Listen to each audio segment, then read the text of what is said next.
ಎಷ್ಟು ಬೇಗನೆ 2 ವರ್ಷ ಆಗೋಯ್ತಲ್ವಾ. ದೊಡ್ಡ ಆಲದ ಮರದ ಬಳಿ ನಾವೆಲ್ಲ ಸೇರಿಕೊಂಡು ನಮೋ ಬ್ರಿಗೇಡ್ನ ವಿಸರ್ಜಿಸಿ ಯುವ ಬ್ರಿಗೇಡ್ನ ಕಟ್ಟುವಾಗ ನಾವು ಇಷ್ಟೆಲ್ಲ ಕೆಲಸ ಮಾಡ್ಬೋದು, ಇಷ್ಟೆಲ್ಲ ದೊಡ್ಡ ಗುಂಪಾಗ್ಬೋದು ಅಂತ ಖಂಡಿತ ಅನ್ಕೊಂಡಿರಲಿಲ್ಲ. ಇವತ್ತು ರಾಜ್ಯದಲ್ಲಿ 20ಕ್ಕೂ ಹೆಚ್ಚು ಜಿಲ್ಲೆಗಳಲ್ಲಿ 70ಕ್ಕೂ ಹೆಚ್ಚು ತಾಲೂಕುಗಳಲ್ಲಿ ಹಾಗೆ ನೋಡಿದರೆ 10,000ಕ್ಕೂ ಹೆಚ್ಚು ಹಿತೈಷಿಗಳಿಂದ 2,000ಕ್ಕೂ ಹೆಚ್ಚು ಕಟ್ಟರ ಕಾರ್ಯಕರ್ತರಿಂದ ಕೂಡಿದ ಒಂದು ಪುಟ್ಟ ಸಂಘಟನೆಯಾಗಿ ನಾವು ನಿಂತಿದ್ದೀವಿ. ಬಹಳ ಸಂತೋಷ ಅನಿಸುತ್ತೆ.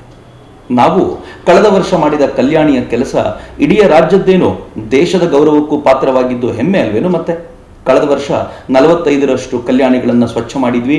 ಈ ವರ್ಷ ಅದಕ್ಕೊಂದು 10-15 ಕಲ್ಯಾಣಿ ಸೇರಿಸ್ಲಿಕ್ಕೆ ಸಾಧ್ಯವಾಗಿದೆ.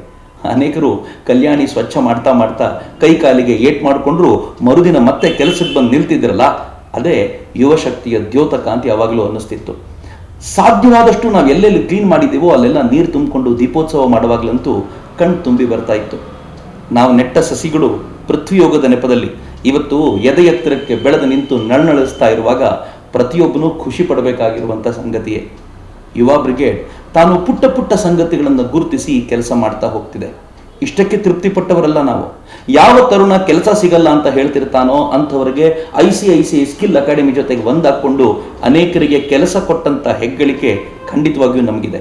ಇತ್ತೀಚೆಗೆ ಮುಧೋಳದಲ್ಲಿ ಸೈನ್ಯಕ್ಕೆ ಜವಾನರಾಗಿ ಸೇರಬೇಕು ಅಂತ ಆಸೆ ಪಡುವಂತ ಸಾಮಾನ್ಯ ತರುಣರಿಗೆ 35-40 ಜನರಿಗೆ ತರಬೇತಿ ಕೊಡೋ ಮೂಲಕ ಅವರಿಗೆ ಸೈನ್ಯಕ್ಕೆ ಹೋಗುವಂತ ಆತ್ಮವಿಶ್ವಾಸ ತುಂಬಿದ್ವಲ್ಲ, ಅದು ಕೂಡ ಕಡಿಮೆ ಅಂತ ನನಗನ್ಸಲ್ಲ. ಡಿಜಿಟಲ್ ಸಂಸ್ಕಾರದ ಕ್ರಾಂತಿಯೂ ಕೂಡ ಅಷ್ಟೇ ವಿಶೇಷವಾಗಿರುವಂಥದ್ದು. ಹೇಗಾಗಿದೆ ಅಂತಂದ್ರೆ, ಕಳಸಾ ಬಂಡೂರಿಯ ರೈತರು ಹೋರಾಟ ಮಾಡಲಿಕ್ಕೆ ಅಂತ ನಿಂತಾಗ ಅವ್ರ ಜೊತೆ ಡಿಜಿಟಲ್ ಕ್ರಾಂತಿಯ ಮೂಲಕ 75,000 ಟ್ವೀಟ್ಗಳನ್ನು ಮಾಡಿ ಈ ದೇಶದ ಮಂತ್ರಿಗಳವರೆಗೂ ಸುದ್ದಿಯನ್ನು ಮುಟ್ಟಿಸೋದ್ರಲ್ಲಿ ನಿಷ್ಣಾತರಾಗಿದ್ದು ಕರ್ನಾಟಕದ ಯುವಕರೇ. ಅದರ ಜೊತೆಗೆ ನಾವು ಮಾಡಿದ ಯೋಧ ನಮನದ ವಿಡಿಯೋಗಳಿರ್ಬೋದು, ನಾವು ಮಾಡಿದ ತಾತ್ಯಾ ಟೋಪಿಯ ವಿಡಿಯೋ, ಸಾವರ್ಕರ್ರ ವಿಡಿಯೋ ಸಾವಿರಾರು ಜನ ಶಾಲಾ ಮಕ್ಕಳನ್ನು ತಲುಪಿರೋದು ಹೆಮ್ಮೆಯ ಸಂಗತಿಯೇ. ಎಲ್ಲಕ್ಕೂ ಮಿಗಿಲಾದ ಸಂಗತಿ ಅಂತಂದರೆ ಪೌರ ಕಾರ್ಮಿಕರ ಕೇರಿಗಳಿಗೆ ಹೋಗಿ ಆ ಕೇರಿಯನ್ನು ಸ್ವಚ್ಛ ಮಾಡೋ ಮೂಲಕ ಅವರನ್ನ ಹೃದಯಕ್ಕೆ ಹತ್ತಿರ ತಂದುಕೊಳ್ಳೋ ಪ್ರಯತ್ನ, ಹಾಗೆಯೇ ಸದ್ಭಾವನೆಯ ಹೆಸರಿನಲ್ಲಿ ನಾವು ಫೈಸ್ ಖಾನ್ರನ್ನ ಕರೆಸಿ ಭಾರತ್ ಮಾತಾ ಕಿ ಜೈ ಅಂತ ಹೇಳಿಸಿ ಇಡೀ ರಾಜ್ಯದಲ್ಲಿ ಸಂಚಲನ ಉಂಟು ಮಾಡಿದ್ದು, ಇವೆಲ್ಲವೂ ಕೂಡ ಹೆಮ್ಮೆಯ ಸಂಗತಿಗಳೇ. ಕಿರೀಟಪ್ರಾಯವಾಗಿರುವಂಥದ್ದು ಹೃದಯ ಮಂದಿರ. ಯಾರನ್ನ ಇಷ್ಟು ದಿನ ದೇವಸ್ಥಾನಕ್ಕೆ ಬಿಡಲ್ಲ ಅಂತ ಹೇಳ್ತಿದ್ರೋ, ಯಾರು ಎಲ್ಲರೂ ದೇವಸ್ಥಾನಕ್ಕೆ ಹೋಗ್ಬೋದಾದಂಥ ವಾತಾವರಣ ಇದೆಯೋ ಅಂಥ ಜಾಗಕ್ಕೆ ನಾವು ಹೋಗಿ ಅಂಥ ದೇವಸ್ಥಾನಗಳನ್ನು ಸ್ವಚ್ಛ ಮಾಡಿ ಹೃದಯ ಮಂದಿರವನ್ನು ರೂಪಿಸ್ತಾ ಇರೋ ಪ್ರಯತ್ನ ನಿಜಕ್ಕೂ ಹೆಮ್ಮೆ ಕೊಡುವಂಥದ್ದೇ. ಮಾಡಿದ್ದು ತುಂಬ ಕಡಿಮೆನೆ, ಮಾಡಬೇಕಾಗಿರೋದು ಇನ್ನೂ ಬೇಕಾದಷ್ಟಿದೆ. 2 ವರ್ಷ ಜೊತೆಯಲ್ಲಿ ನಡೆದಿದ್ದೀವಿ. ಇನ್ನು 20 ವರ್ಷ ಆದರೂ ಸರಿ, 200 ವರ್ಷ ಆದರೂ ಸರಿ, ಜೊತೆಯಲ್ಲೇ ಹೆಜ್ಜೆ ಹಾಕಬೇಕು.